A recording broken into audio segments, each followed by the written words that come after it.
우리 한 번 더 이렇게 서로 인사 나눌까요? 함께 예배드림이 기쁨입니다. 네, 함께 예배드림이 기쁨입니다. 네, 오늘은 천만인이 나를 애워싸도 라는 제목으로 말씀을 전하겠습니다. 여러분, 아주 친한 친구의 배신만큼 충격적이고도 가슴 아픈 일이 또 어디 있을까요? 그러나 그것보다 더 가슴 아프고 충격적인 일이 있다면 그것은 아마도 나의 자식이, 나의 딸, 나의 아들이 부모인 나를 부정하고 나를 배신하는 일일 것입니다. 그것보다 부모의 마음을 찢어지게 하는 일은 없을 거예요. 바로 오늘 말씀 가운데 다윗이 이렇게 마음이 찢어지는 경험을 하고 있습니다. 사랑하는 아들 압살롬이 반역을 일으킨 거예요. 그리고 아버지 다윗을 죽이기 위해 지금 다윗을 쫓아오고 있는 상황입니다. 이 상황은요, 아마 지금까지 여러 가지 일을 겪었던 이 다윗의 생애에 가장 힘들고 또 가장 고통스러운 시간이었을 거예요. 다윗은 압살롬의 반역이 일어났을 때 머리를 가리고 맨발로 울면서 걸었습니다. 그리고 그를 따르는 백성들도 그렇게 했다고 해요. 우리 사무엘하 15장 30절을 함께 읽겠습니다. 시작. 다윗이 갈람산 길에 올라갈 때에 그의 머리가 그를 가리고 맨발로 울며 가고 그와 함께 가는 모든 백성들도 각각 자기의 머리를 가리고 울며 올라가니라. 아멘. 정말로 가슴 아픈 광경입니다. 그렇지 않습니까? 근데 여러분, 이것이 끝이 아니었어요. 이렇게 사랑하는 아들이 나를 죽이려고 지금 쫓아오고 있는 이 상황도 너무나도 힘들고 가슴이 찢어지게 아픈데 거기에 다윗을 진심으로 저주하고 비방하는 사람까지 더해졌습니다. 아들을 피해 피난을 하고 있던 다윗에게 사울의 친족인 시므이라는 사람이 찾아와요. 그리고 갑자기 돌을 던지면서 저주를 막 쏟아붓기 시작했습니다. 그 저주의 내용은 무엇이었을까요? 우리 8절에서 5절에서 8절을 함께 읽겠습니다. 5절에서 8절입니다. 시작. 다윗 왕이 바후림의 이름에 거기서 사울의 친족 한 사람이 나오니 게라의 아들이요 이름은 시므이라. 그가 나오면서 계속하여 저주하고 또 다윗과 다윗 왕의 모든 신하들을 향하여 돌을 던지니 그때 모든 백성과 용사들은 다 왕의 좌우에 있었더라. 시므이가 저주하는 가운데 이와 같이 말하니라. 피를 흘린 자여 사악한 자여 가거라 가거라. 사울의 족속의 모든 피를 여호와께서 내게로 돌리셨도다. 그를 이어서 네가 왕이 되었으나 여호와께서 나라를 내 아들 압살롬의 손에 넘기셨도다. 피를 흘린 자이므로 화를 자초하였느니라 하는지라. 아멘. 여러분, 모세 율법에 의하면요, 이 돌을 던지는 행위는 사형의 한 방법이었습니다. 즉 이 시므이는 다윗에게 돌을 던짐으로써 다윗을 사형에 해당하는 큰 범죄를 저지른 자처럼 취급을 한 것입니다. 시므이가 다윗에게 가거라 가거라 이렇게 말했죠. 이 말은요, 하나님이 허락하신 이 땅에서 주시는 그 복을 너 같은 놈과 함께 나눌 수 없다. 그러니 가라, 사라져라. 이방 나라 어디에 가서 우상을 섬기는 자가 되고 그곳에서 그들 속에서 방황하며 살라라는 의미입니다. 그리고 다윗에게 이렇게 말했어요. 사울의 족속의 모든 피를 여호와께서 내게로 돌리셨도다. 이 말은요, 다윗 네가 이렇게 아들에게 배신당해 쫓기고 있는 이유는 바로 네가 사울 가문을 죽인 것에 대한 대가이다. 그것에 대한 심판이야 라는 말입니다. 여러분, 다윗이 정말 이 사울 가문의 몰락의 원인인가요? 아니죠. 오히려 다윗은 사울을 살리려고 했습니다. 사울 가문은요, 그들의 죄로 인해 멸망했어요. 하나님께 심판을 받은 것입니다. 즉 시므이는 사울 가문의 몰락과 그들이 흘린 모든 피가 다윗 때문이라고 오해하여 그에게 비방과 저주를 퍼붓고 있는 것입니다. 다윗은 지금 너무나도 억울한 상황 가운데 있는 거예요. 여러분, 이렇게 살다 보면요, 욕을 먹을 때가 있습니다. 나의 잘잘못 여부를 떠나서 사람들이 나를 비방하고 심지어 저주까지도 서슴지 않는 그런 경우를 만날 때가 있다는 거예요. 잘못이 분명해도요, 그런 비방이나 저주를 마음으로 견뎌내기가 쉽지 않습니다. 그런데 어떤 이유나 잘못도 없이 그런 일을 당하게 된다면요, 참 억울하고 살기 싫다고 느낄 만큼 사람의 마음이 힘들어질 것입니다. 여러분, 사람은요, 생각보다 더 억울한 것을 잘 견디지 못하는 존재입니다. 억울한 일을 당한다는 것이 사실 우리를 얼마나 힘들게 하는지 몰라요. 수많은 연예인들과 유명인들이 인터넷에 올라오는 익명의 근거 없는 그런 악플들 때문에 자살하는 것을 우리는 뉴스를 통해 많이 전달받지 않습니까? 사람이 비방과 저주를 받는다는 것이요, 그런 억울한 일을 당한다는 것이 얼마나 힘든 것인가를 단적으로 보여주는 예이죠. 이렇게 오늘 말씀 가운데 다윗은 두 가지 아주 큰 어려움 가운데 놓여 있습니다. 사랑하는 아들 압살롬으로부터 도망가고 있고요, 동시에 그 가운데 자신을 비방하고 저주하는 자를 만났습니다. 여러분, 이렇게 우리도 인생을 살아가면서 수많은 어려움과 고난을 마주하게 됩니다. 다윗처럼 아들에게 죽을 위협을 당할 정도의 위협은 아닐지라도 우리 모두 크고 작은 고난 앞에서 이리저리 휘둘리면서 살아가요. 여러분, 우리는 보통 이런 고난과 어려움을 만날 때 어떻게 행동합니까? 어떻게 대처하죠? 저를 포함한 많은 사람들이 이런 일을 마주하면요, 굉장히 감정적으로 대처할 때가 많지 않습니까?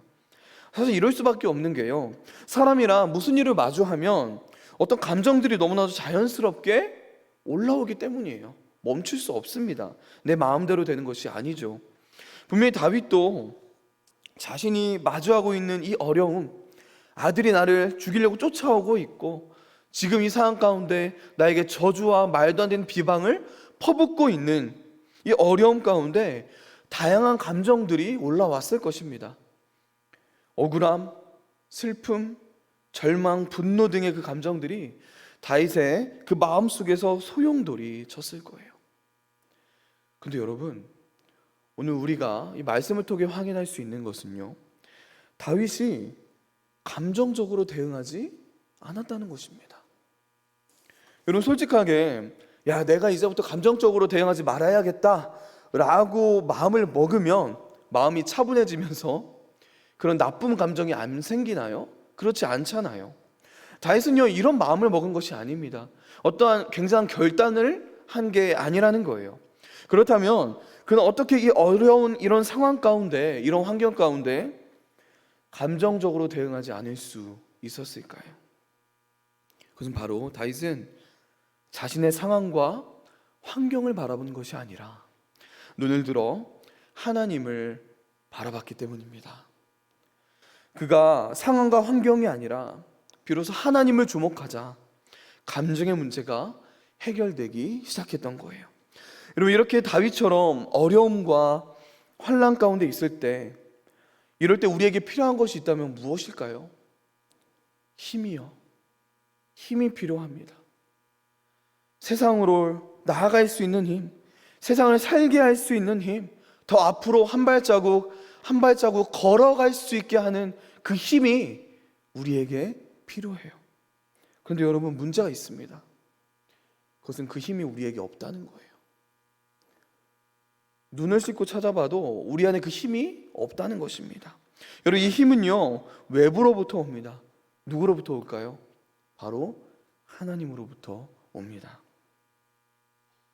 다윗이 자신의 처한 그 어려움 가운데 하나님을 주목하자, 하나님을 묵상하자 이 힘이 주어지기 시작한 것입니다. 여러분, 그 누구라도 포기하고 절망할 수밖에 없는 그런 상황 속에 있었지만 그가 하나님을 바라보자, 하나님을 묵상하자 살아갈 힘이 생긴 것입니다. 그러면 구체적으로 다윗이 경험하고 깨달은 하나님이 어떤 분이셨기에 그가 포기하거나 절망하지 않을 수 있었을까요? 다윗에게 하나님은 어떤 분이셨길래 하나님을 묵상하자 이렇게 살아갈 힘, 앞으로 나아갈 힘을 얻게 된 것일까요? 첫 번째로 이 다윗이 경험한 하나님은요, 하나님은 주권자라는 것입니다. 우리 9절에서 11절을 함께 읽겠습니다. 시작.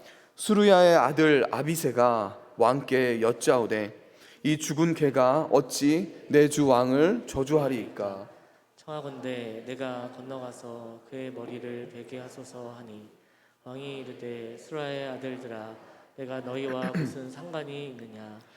그가 저주하는 것은 여호와께서 그에게 다윗을 저주하라 하심이니 내가 어찌 그리하였느냐 할 자가 누구겠느냐 하고, 또 다윗이 아비새와 모든 신하들에게 이르되 내 몸에서 난 아들도 내 생명을 해하려 하거든 하물며 이 베냐민 사람이랴 여호와께서 그에게 명령하신 것이니 저주하게 버려두라. 아멘. 여러분, 다윗은 지금 자신이 당하는 모든 대우는 결코 부당한 것이 아니며 내가 당할 만한 이유가 분명히 있고 그것 때문에 하나님께서는 이런 일을 허락하시는 것이라고 말하고 있는 것입니다. 여러분, 지금까지 다윗이 경험한 하나님은요, 실수로 어려움을 허락하시는 분이 아니었어요. 자신의 죄로 인한 어려움이거나 하나님께서 그를 훈련시키기 위한 어려움이었습니다. 어떤 아무런 근거 없는, 아무런 목적과 이유 없는 고난과 어려움이 다윗의 삶 가운데 없었다는 거예요. 즉 다윗은요, 하나님께서 분명한 이유와 목적 때문에 이 어려움과 고난을 허락하셨음을 신뢰했던 것입니다. 다윗은 하나님의 주권을 인정했던 거예요. 그래서 이렇게 말도 안 되는 비방과 이런 저주를 쏟아부는 시므이에게 그는 반응하지 않을 수 있던 것입니다. 그는 시므이의 저주를 하나님의 저주로 받아들였어요. 다윗은 이것이 하나님의 심판인지 아닌지는 솔직하게 정확하게는 몰랐을 수 있습니다. 그러나 하나님의 주권을 인정한 거예요. 그 순간 그가 바란 것은요, 시므이를 향한 하나님의 심판이 아니었습니다. 그가 바란 것은 이 수치를 다 받아들이고 하나님의 주권을 인정한 채 받아들이고 있는 이 자신을 향한 하나님의 은혜와 자비였습니다. 이렇게 권력의 정점에서 하나님의 존재를 지워버렸던 다윗, 바세바 사건이죠. 이제 왕자를 등진 그 광야길에서 하나님께서 원하시는 대로만 그 모든 일이 이루어지도록 기도하는 모습으로 변화된 것입니다. 이렇게 다윗이 경험한 하나님은 첫 번째로 주권자이신 하나님이셨어요. 두 번째, 과연 다윗은 어떤 하나님을 만났길래 이렇게 신뢰할 수 있었을까요? 견딜 수 있었을까요? 하나님은 나를 아시는 분입니다. 하나님은 나를 아시는 분이셨습니다. 우리 12절을 함께 읽겠습니다. 12절입니다. 시작. 혹시 여호와께서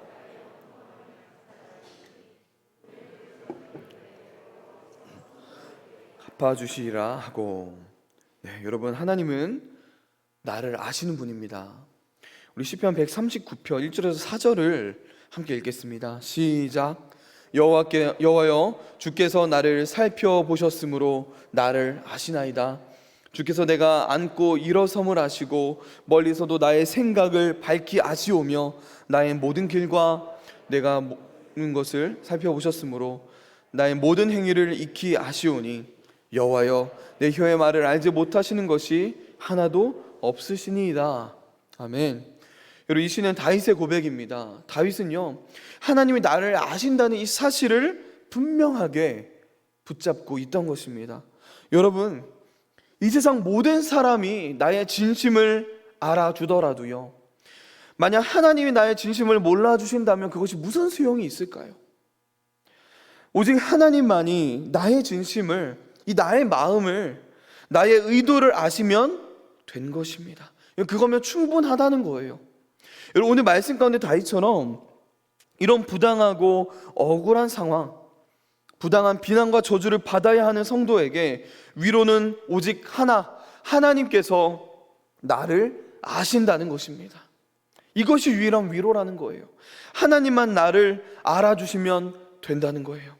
만인이 나를 오해하고요, 나를 둘러치려고 해도 상관없다는 것입니다. 성도는 하나님이 나를 알아주시는 것만으로도 만족할 수 있는 존재라는 거예요. 왜냐하면 천만인이 나를 알아준다고 해도요, 결국 하나님이 나를 모르시면 최종적으로 궁극적으로 나는 지옥에 떨어질 수밖에 없는 존재이기 때문입니다. 다윗은요, 이 사실을 시편 1편에서도 고백했어요. 우리 4절 6절 4절에서 6절을 함께 읽겠습니다. 시작. 악인들은 그렇지 않으며 그러므로 악인들은 심판을 견디지 못하며 죄인들이 의인들의 모임에 들지 못하리로다. 물은 의인들의 길은 여호와께서 인정하시나 악인들의 길은 망하리로다. 아멘. 여러분, 악인은 어떻게 된다고 합니까? 망한대요. 너무나 분명하게 말하고 있지 않습니까? 망한다. 근데 복 있는 사람은 어떻게 된대요? 하나님께서 인정해 주신다. 여러분, 여기 인정하다라는 단어는요, 알고 있다라는 뜻을 포함합니다.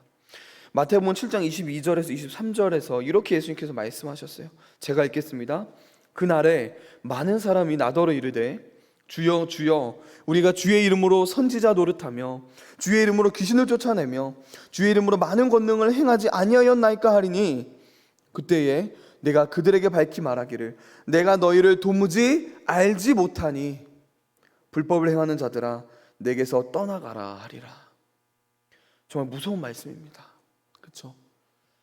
예수님의 이름으로 예언을 하고요, 귀신을 쫓아내고 기적을 일으키는 사람을 보면 우리는 어떻게 생각하죠? 와, 굉장한 사람이구나, 믿음이 좋구나 라고 생각한다는 거예요. 근데 여러분, 악인도 이렇게 할 수 있다는 겁니다. 여러분, 아무리 주님 해도요, 아무리 기적을 일으켜도요, 아무리 성공해서 이 모든 영광 하나님께 영광 돌립니다, 주님께 드립니다 라고 말하는 사람이라도 예수님께서 심판대에서 야, 나 너 누군지 몰라 라고 말씀하신다면 여러분, 그 인생이 어떤 인생이 되겠습니까?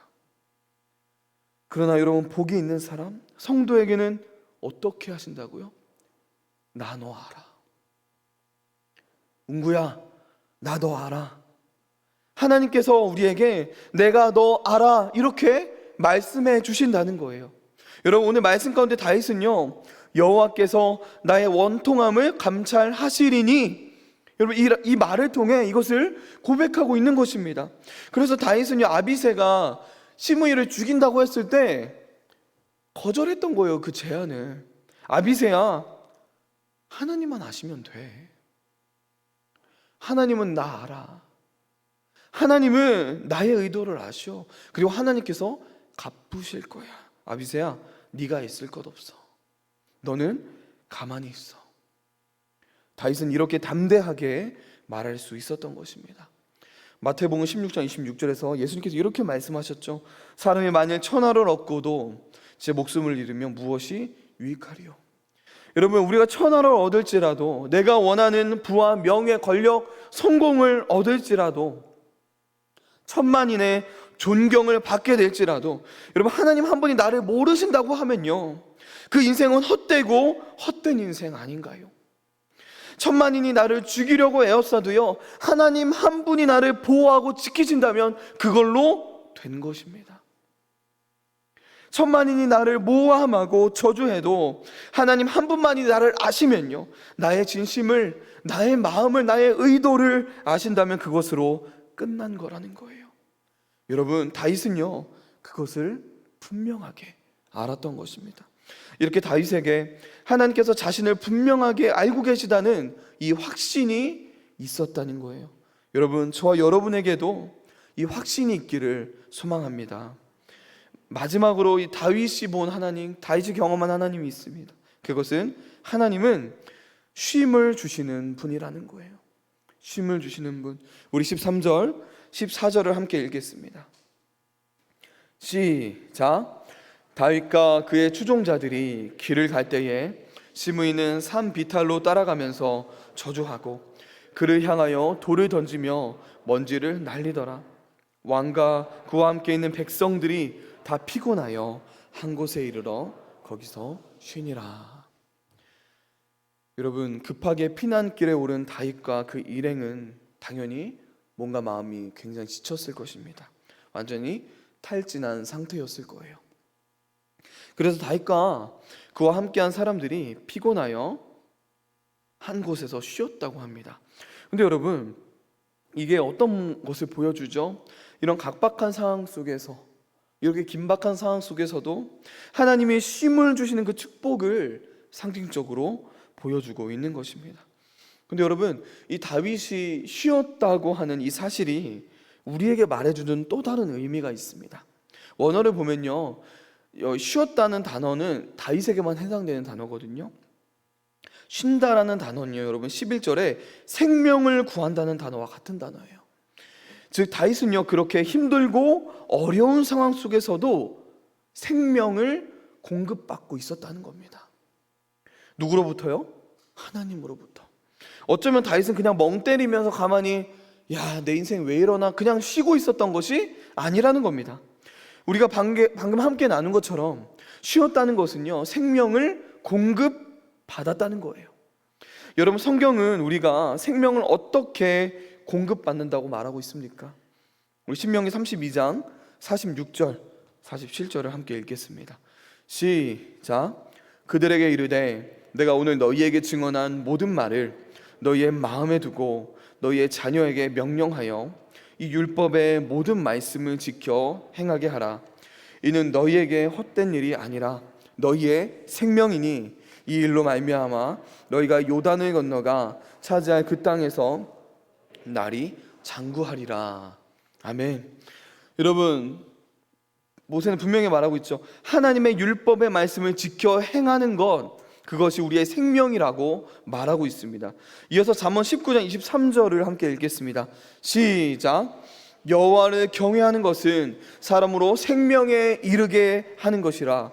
경외하는 자는 족하게 지내고 재앙을 당하지 아니하느니라. 지혜자는 말합니다. 하나님을 경외하는 것이 우리로 하여금 생명에 이르게 한다. 여러분, 다윗은 아마도요, 그냥 멍 때리면서 누워서 쉬기만 한 게 아니라 그 가운데서도 더욱더 하나님의 말씀을 깊이 묵상하고 더욱더 하나님을 인식하며 하나님을 경외하고 있었을 것입니다. 여러분, 이렇게 다윗이 경험한 하나님은요, 말도 안 되는 그런 고난과 어려움 속에서도 쉼을, 그에게 생명을 주시는 분이었습니다. 그는 이 고난 가운데서도, 다윗은 이 고난 가운데서도 상황과 환경을 바라본 것이 아니라 하나님을 깊이 묵상했습니다. 하나님을 경외했습니다. 이렇게 그는 생명을 공급받고 있었어요. 여러분, 우리는 오늘 말씀을 통해 말도 안 되는 고난과 어려움 가운데 있던 이 다윗을 살펴보았습니다. 그는 어떤 어려움을 겪고 있었습니까? 너무나도 사랑하는 아들 압살롬이 반역하여 자신을 죽이려고 쫓아오고 있었습니다. 거기에 더하여 그에게 비방과 저주 또한 찾아왔죠. 여러분, 그때 그가 지은 시가 있는데요, 바로 시편 3편입니다. 시편 3편의 부제가 이렇습니다. 다윗이 그의 아들 압살롬을 피할 때에 지은 시. 바로 오늘 말씀 가운데 이런 상황 속에서 다윗이 고백한 시라는 것입니다. 여러분, 이 시를 함께 선포하면서 오늘 말씀을 마무리하려고 해요. 저 한 절, 여러분 한 절 교독하겠습니다. 저부터 읽겠습니다. 여호와여, 나의 대적이 어찌 그리 많은지요. 일어나 나를 치는 자가 많으니이다. 많은 사람이 나를 대적하여 말하기를 그는 하나님께 구원을 받지 못한다 하나이다. 여호와여, 주는 나의 방패시요 나의 영광이시요 나의 머리를 드시는 자이시니이다. 내가 나의 목소리로 여호와께 부르짖으니 그 성산에서 응답하시는도다. 내가 누워 자고 깨었으니 여호와께서 나를 붙드심이로다. 천만인이 나를 에워싸 진친다 하여도 나는 두려워하지 아니하리이다. 여호와여, 일어나소서. 나의 하나님이여, 나를 구원하소서. 주께서 나의 모든 원수의 뺨을 치시며 악인의 일을 꺾으셨나이다. 함께 읽겠습니다. 구원은 여호와께 있사오니 주의 복을 주의 백성에게 내리소서. 아멘. 여러분, 다윗은 6절에서 이렇게 고백했습니다. 천만인이 나를 에워싸 진친다 하여도 나는 두려워하지 아니하리로다. 여러분, 오늘 말씀 가운데 다윗이 처한 이 상황, 다윗에게는 어떻게 느껴졌다고요? 마치 천만인이 나를 애워싸는 것 같은 그런 생각이 들었다는 것입니다. 여러분, 천만인이 나를 애워싸는 그런 말도 안 되는 어려움과 고난 가운데서도 여러분, 우리가 살아갈 수 있는 이유는 무엇인가요? 여러분, 그런 상황 속에서 우리가 견딜 수 있는 이유는 무엇입니까? 바로 하나님이 나의 주권자 되시기 때문입니다. 하나님이 나를 아시기 때문입니다. 하나님께서 그 어떤 상황 속에서도 나에게 끊임없이 생명을 공급해 주시기 때문이에요. 여러분, 고난과 어려움 가운데 그 상황, 그 환경만 바라보지 마십시오. 나의 처지만 바라보지 마십시오. 여러분, 눈을 들어 하나님을 바라보시기 바랍니다. 여러분, 나를 둘러싼 그 천만인을 바라보는 것이 아니라 그 위에서 나를 눈동자같이 지키시고 지금도 나를 붙드시는 나의 아버지, 그 하나님을 바라보십시오.